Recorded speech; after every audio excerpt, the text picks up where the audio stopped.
Sheet pan suppers have become very, very popular. We love it because we're only dirtying up 1 or 2 pans, and we can get a whole meal to the table in a hurry.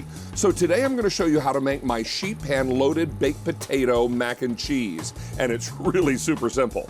What we've done is we've taken a sheet pan and we've already sprayed it with some non-stick cooking spray. That's step 1. Now, step 2, we've already heated and melted some butter in this skillet.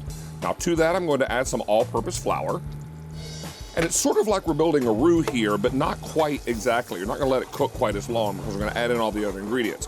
But what I do like to do once I've melted the butter is to stir the flour into the butter just so it coats it and it breaks down some of the clumps. Now, what I'm gonna do next is add in whole milk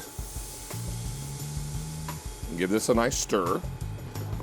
And remember, we're over low heat. You don't need to get busy with high heat with this. You could burn your butter. Now to that, we're going to add salt and pepper.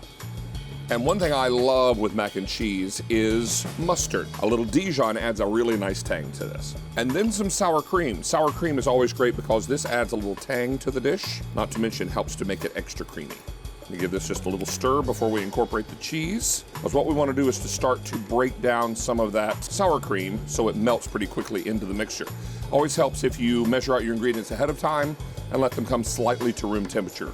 This will all come together a little more quickly. Now we add in our shredded extra sharp cheddar cheese. We're going to give this a stir and leave this for about 5 minutes. What you want to do is let that cheese melt and let all of this begin to thicken up and reduce down just a little bit. So it didn't take very long for all that cheese to melt. It starts to reduce down and now it's thickening nicely. To this, we're going to add some ground Parmesan cheese, some crumbled cooked bacon, and then half of what the recipe calls for chives. We give this a nice stir. This is going to incorporate pretty quickly. Now we're going to take our cavatappi pasta. Now I like using cavatappi for this recipe because it's a corkscrew shape, but it's textured, so it really holds the sauce nicely. We boiled off a pound of this earlier, we drained it, and now I'm gonna put the cooked pasta into the cheese mixture. Now I'm just gonna fold the pasta into the cheese. Don't get too rambunctious with this because that pasta is soft and you want to make sure it maintains its shape and its texture. This is now all combined. Now this is where your sheet pan comes into play. We're going to take this and we're going to pop it right onto the sheet pan. Spread this into an even layer, very important. One of the beauties of using a sheet pan is that it's going to cook quickly. This won't need to go into the oven for more than about 15 or 20 minutes. And now comes a supermarket shortcut. I call this loaded baked potato mac and cheese. We've got potato tots, frozen, roughly chopped. Now I'm just going to take these and sprinkle these over the top of the mixture. Perfect. We're going to top this with some more shredded, extra sharp cheddar cheese.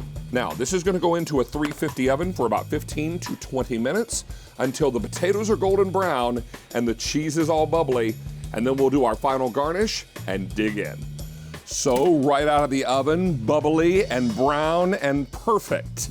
This is our loaded baked potato mac and cheese on a sheet pan. Now, all of this is all come together, beautiful, smells great. Now we're going to top it with more chives. Now we'll serve some of this up and enjoy.